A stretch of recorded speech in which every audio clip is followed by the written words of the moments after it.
So I'm here with Damian Cook, who's our amazing saxophone and woodwind teacher. And I've been working with Damian for about 6 years or so now. And I love working with Damian, not only an amazing musician, jazz musician, but also huge amounts of fun, always having a laugh and enjoying what we're doing. But there's loads of things that I don't know about Damian.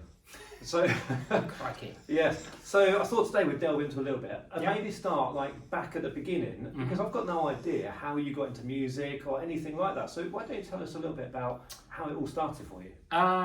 Well, just lessons at school, really. I mean, neither of my parents are musical people. They're both music fans. They don't play instruments or anything. So started with whole class recorder lessons in primary school. And what year were you in at that point? I think probably like start of primary school, and maybe even infant school. I think it was the start of primary school, so it'll be about 6 or 7. And then I saw a big band playing, I think it was Christmas carols, in the high street in Bangor where I grew up, and just really wanted to play an instrument. So when they came round to school, said, who wants to play an instrument? Hand was straight up. And I said, I want to play the saxophone. And they said, well, you can't, because we've only got flutes or clarinets. So I started on the flute, and then moved to saxophone a couple of years later. I think when I was about 9, I started playing saxophone, which is a while ago. I'm quite old, so. We'll get that. So still quite young though, still in primary school when you still in primary school, I think the last 2 years of primary school, so sort of 9, 10, 11. Yeah. Oh, amazing. And so where do you eventually went over to saxophone? Yep. And so where did you go from there? Was it individual lessons, group lessons? Yeah, I had individual lessons pretty much from starting saxophone, because they didn't, for some reason, saxophone wasn't offered in school at the time. So I had private lessons from about, sort of 9, 10 to 18. Right. Couple of different teachers, 3 or 4 different teachers. Yeah. Did some grades. I didn't do all of them. I think I did grade 1 to 2 or 3 on flute, and then I did grade 5, 7 and 8, I think, on saxophone. Okay. Yeah. And was that, even at that age, was that more classical sax, or was that more on the jazz side of things at that point? Well, I had to do both. So I studied like classical pieces up to grade 8 and jazz pieces up to grade 8, but I actually did my grade 8 exam in jazz. Okay. Yeah.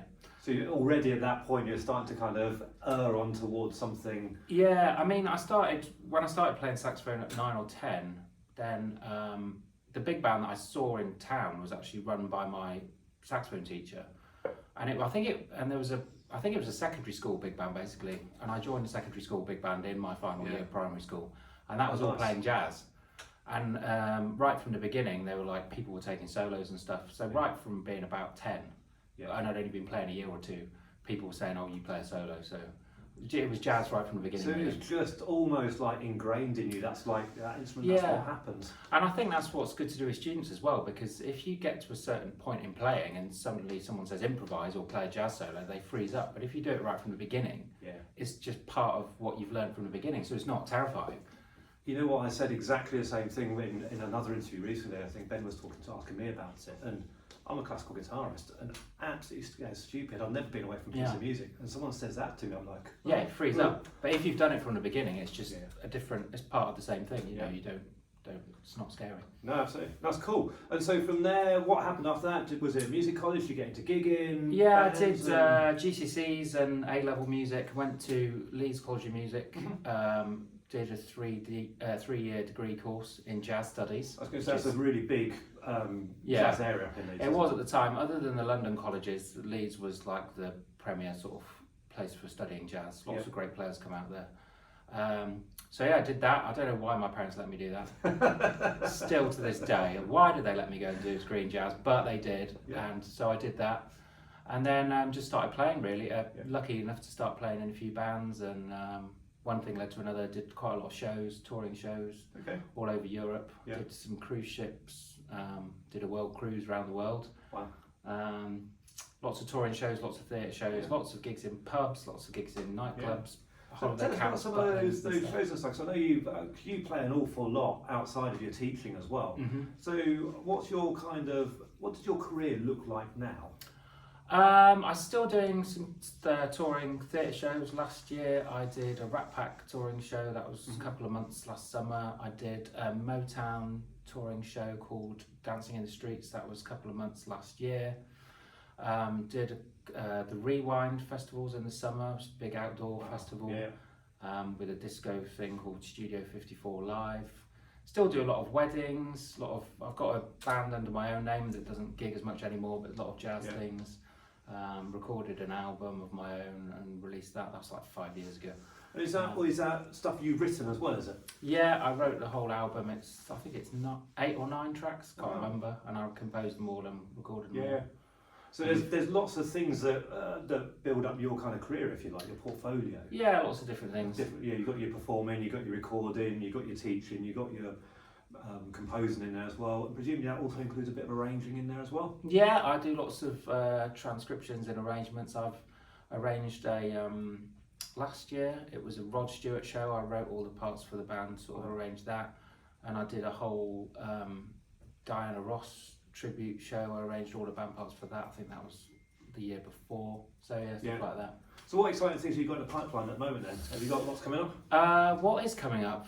It's quite a start to the year really, but later in the year there's more Rat Pack tour.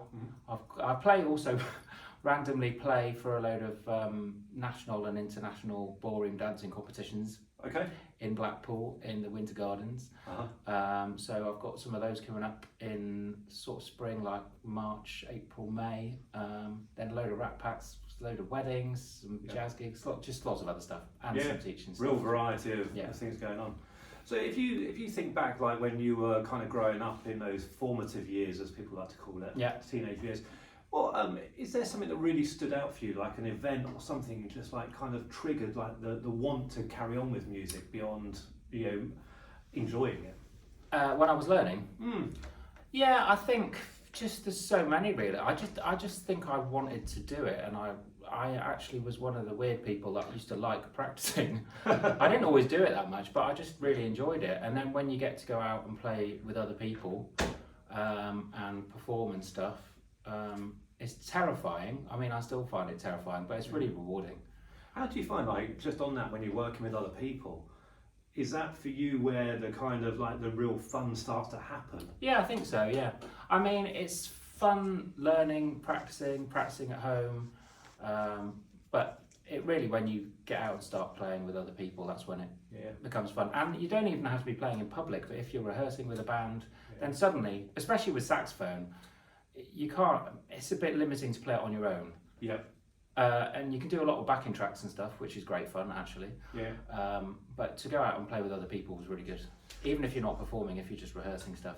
It's also knowing you're part of a team there, isn't it? And that could be with a pianist or a trio or something, right the way up to full big band or something. Yeah.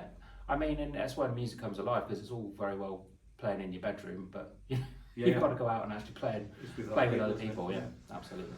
So one of the things we started to do on these interviews is to ask people a track that like really inspired them or they grew up with when they were younger, and one that they would like to pass on to other people, one that's like really informative and important to you.